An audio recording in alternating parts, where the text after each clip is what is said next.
Every day I get up with a single-minded focus on how I can change the way the world eats. And most specifically, my wife troubles me every morning. What should I eat today? What should I do today? How can we get this better for our family? Ladies, for your health, it's the most important thing because you take care of the family. I've worked with Anushka Sharma, PV Sindhu, Sanya Nehwal, and a host of film stars and athletes who are all women. And the number one advice that I give to all women is that your body is actually your most expensive real estate that you will ever own. So throw out the Gucci bag, throw out the Coach bag. I know you want to get that bag. And even if you do have one, your human body, your human valuable body is more expensive than anything else you'll ever own. So I've put together 10 points that I believe every woman should follow as a mantra. Here are my 10 points, and please note them down because these could change your health for the better.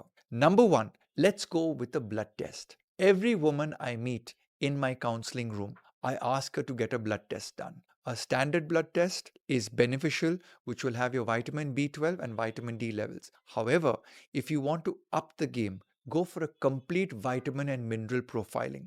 If you plan to do a hormonal test, please do it exactly 7 days after the first day of your menstruation cycle. This, in my opinion, will be done every year, and you can compare your estrogen, your progesterone, your testosterone, and your estradiol levels along with the DHEA levels. These are advanced blood tests for women who want to keep their menstrual health in check. And no, you don't need to do these blood tests when you're 40 years of age. You can do them even when you're 18 years of age. Important, make sure that your minerals, specifically calcium and magnesium, are not low, so do this blood test. If you need more information on how to get this blood test, see the link descriptor below in the comments, and my team will help you arrange for that blood test. My second tip to all the women that I love: eat 3 fruits every day. Research has shown eat 5 servings of fruits and 5 servings of vegetables. But to all the ladies out there,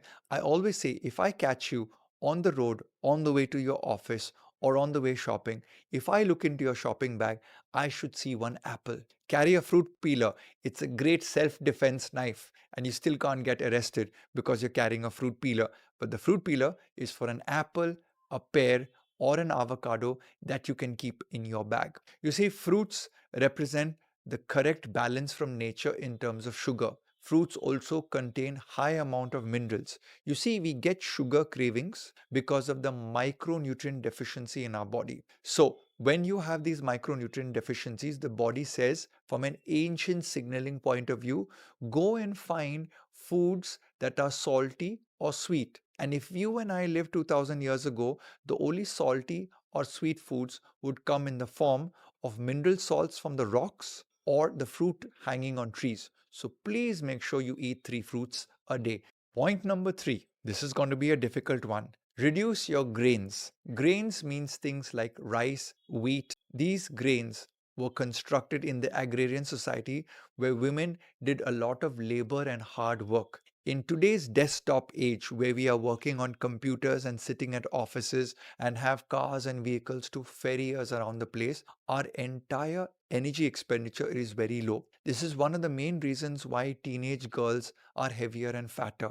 We are putting too much of grain in their diet. What I say to you, our ancestors ate this much of rice, this much of dal, and this much of sabzi. What I suggest to you is turn this equation on the head. Eat this much of sabzi, eat this much of dal, and eat only this much of grain. Because the whole perspective is grain is supposed to give you energy. So reduce the portion and become aware what is the portion you do. So by keeping a food diary, you can over a period of 30 days slowly go from say 150 grams of rice to 130 grams of rice, 200 grams of rice to 80 grams of rice. And before you know it, maybe you're eating only 70 or 50 grams of rice and you're very happy with it because also your stomach shrinks in size. My fourth point to all the women is you are in charge of the shopping in your house. You are in charge of all the staples purchases and food purchases in your house. You see, in today's day and age, the farmers are using colossal amounts of insecticides and pesticides on the crop.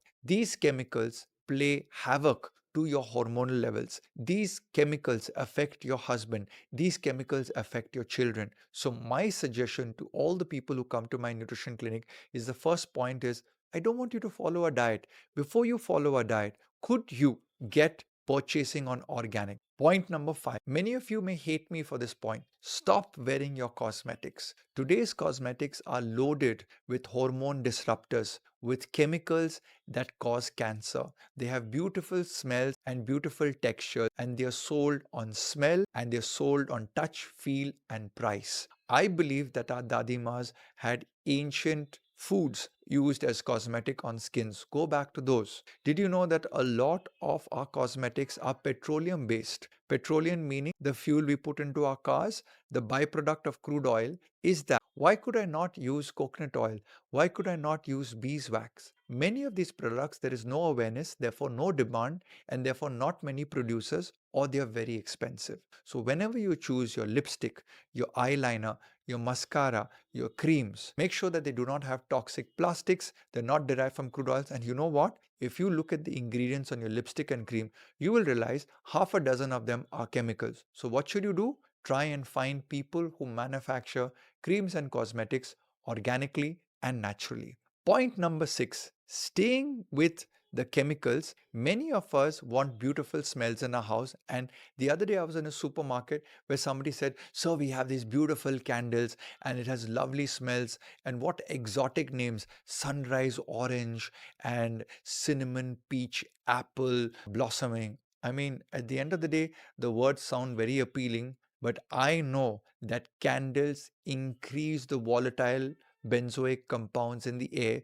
which affect your lungs. Women, the lungs absorb a lot of pseudoestrogens. So basically what we want to do is, we want to avoid any sort of chemicals that are coming into the air. Think of candles as indoor pollution. Don't do them. And if you want good smells in your house, natural rinds of oranges or lemons, or potpourri, which is old flowers that are dehydrated. Make sure no chemicals are added. Number 7, me and my wife go shopping a lot of times, and we're choosing more linen and cotton in our life. The reason being is, linen and cotton are natural fabrics. In your home, your bed linen and the clothes that you wear, as much as possible when you sleep, try to switch to pure cotton fabric. Even the stitches in my cotton t-shirts and my wife's t-shirts are made with cotton thread. So we're looking at it from organic perspective, we're looking at it from a natural perspective. Research is showing that nylon and polyester based clothes have a hormonal impact, have a cancer perspective on your body, and therefore we are steering clear of it. I advise you to go natural in your fabric choices, at least at home when you sleep for 8 hours, and when you come back from office, take off all of your tight clothes that are constricting your health. Point number 8. This is common sense, but buy the best water in the world and drink copious amounts of water. You don't need beverages. You don't need tea. You don't need coffee. You need good quality water. Don't wait till you're thirsty. Ensure you get 2 liters of water as a woman every day. 2 liters represent 8 glasses of water. When you get up first thing in the morning, I recommend warmer water for a better bowel movement. In case you're constipated, don't worry about it. You are not constipated. Research has shown that there are 3 types of people on the planet. One who gets up in the morning and potties, second who potties at any time of the day, and third who potties at night. Don't believe that if your entire family potties in the morning and you potty at a different time of the day, you're constipated. As long as you get a bowel movement every 36 to 48 hours, you are not constipated. Ensure you drink more water so the stool that forms in your body is not dense and forms a plug. Additional water coupled with fiber, which comes from your vegetables or fruit, will help you have a better bowel movement. Also, your hormonal balance, your blood chemistry balance, your sweat production, as well as your brain chemistry are all linked to better hydration. Point number 9, get an exercise wearable ring. I've used the exercise trackers. This gives you an indication of the number of steps, the heart rate, your stress levels. I like the ring because it's non-invasive and I can even sleep with it at night. The watch is invasive when I'm sleeping. I turn over on my hand, it hits my ear, and it's quite uncomfortable. But when it comes to the rings, they are giving me a perspective of incognito mode. Now, how does a wearable help you? A wearable helps every woman because I need every woman to get 12 to 15,000 steps a day. This ensures as you grow older and your estrogen is dropping, your body will store more fat.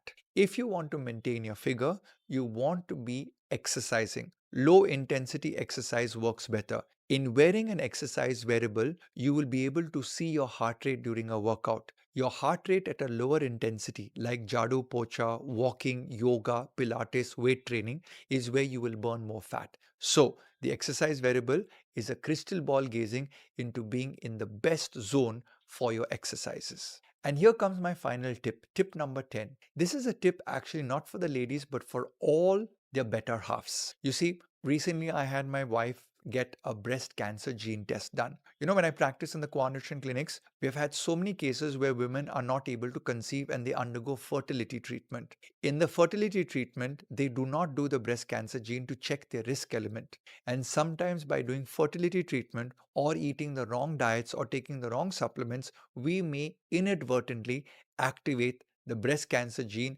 in that person because they have a higher risk element. Now, what happens is if you have a higher incident, have no fear. Medical results are there in terms of how do you change your diet, how do you do your mammogram scans more often, and how do you work preventively with your gynecologist or your oncologist in managing both your breast tissue and ovarian tissue as you get older and as you move towards menopause. Women, you are the most expensive real estate on the planet. You change the world, you take care of your family. It's your responsibility to take care of your health first. I meet many women who take care of everybody else except themselves. So here are my 10 tips and I hope this has helped you.